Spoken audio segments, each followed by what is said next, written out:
It's late, somewhere past 11, maybe closer to midnight. The kitchen light is on, and you're just sitting there. Not reading, not watching anything, just sitting with a glass of water you haven't touched, staring at a wall in the kind of silence that has actual weight to it. The bills are on the counter. You opened them earlier and set them face down as though the angle changes what's inside. It doesn't. And somewhere in that stillness, a thought arrives. Not loudly, not all at once. It comes the way most true things do. Slowly, without asking permission. You're 35. And something about that number feels wrong.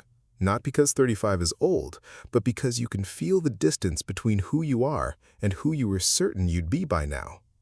That gap has been growing for years. You just haven't sat still long enough to feel it. You weren't supposed to feel like this at 35. You try to remember what you imagined this age would look like, back at 22, at 25. You had intentions, real ones. You were going to save money, build something, get serious. You just needed the right moment to begin. And then another year passed. And then another. That's how it happens. Not in a disaster. Nothing collapsed, there was no event, no catastrophe, no clear villain in the story. You worked, you showed up, you kept moving in the general direction of your life. Your life didn't collapse, it just slowly became a smaller version of what it was supposed to be. That's the particular horror of it. Not that things fell apart, but that they held together just enough to keep you from changing anything. Just enough to make waiting feel reasonable. And then, nothing changed. Think back to the money, not as a lecture, as an honest inventory.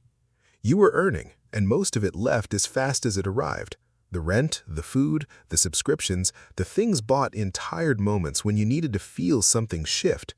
Each purchase innocent on its own. Together, a life spent without a plan. You understood compound interest. Someone showed you that graph once, the line that bends upward like a promise. You understood what it meant to start at 25 versus 35. You understood it. You didn't do it. There was always next month. And now the window you assumed was permanent has been narrowing this entire time, so gradually you never noticed it moving.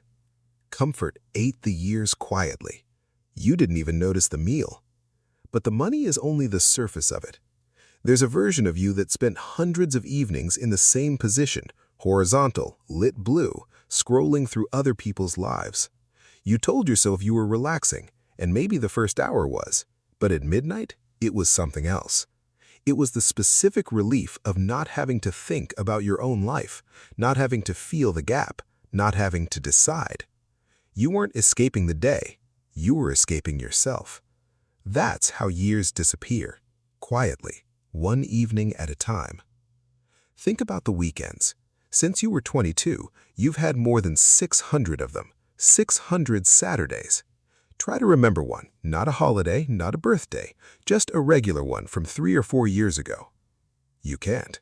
Most of them dissolved into each other. Not because nothing happened, but because nothing was built. There's a difference between time spent and time used. You spent it, you didn't use it. And somewhere in the space between those two things, a decade passed. The weeks you can't remember, that's the autobiography of a life on hold. The strange thing about the way you've been living is that it never felt like a choice. It felt like circumstance, like you were responding to the shape of your days rather than making them. Tired on Tuesday, recovering on Friday, waiting until Monday for motivation that never quite arrived. The cycle had its own momentum, and momentum, once established, is very hard to interrupt from the inside. So you didn't interrupt it, and another year passed. The years didn't disappear dramatically. Nothing went horribly wrong. You look at certain people, faces from years ago, names that appear in your feed, and something tightens in your chest. They seem further along, not because they're extraordinary, not because the world handed them something it withheld from you, but because at some point they stopped waiting for conditions to improve and started building inside the conditions that existed. They felt the same resistance you felt. They moved anyway. You didn't run out of time, you kept lending it to the wrong hours. You just kept postponing your own life. Not dramatically, in installments.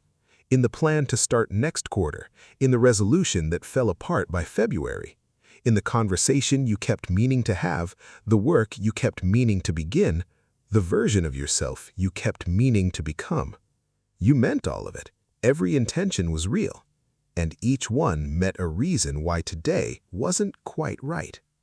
The reasons were never absurd. That's what makes this so difficult to look at. You were tired. You needed to stabilize first. You wanted to do it properly. These weren't lies, but they served a function beyond their face value. They made waiting feel like wisdom. They let you stay exactly where you were while believing you were being careful. Careful. That's what you called it. Here is what no one says clearly, so I will. You were not confused about what to do, not really. In some honest part of you, the part that goes quiet at midnight, in kitchens, in the weight of a silence like this one, you knew. You knew what needed starting, what needed saving, what needed choosing.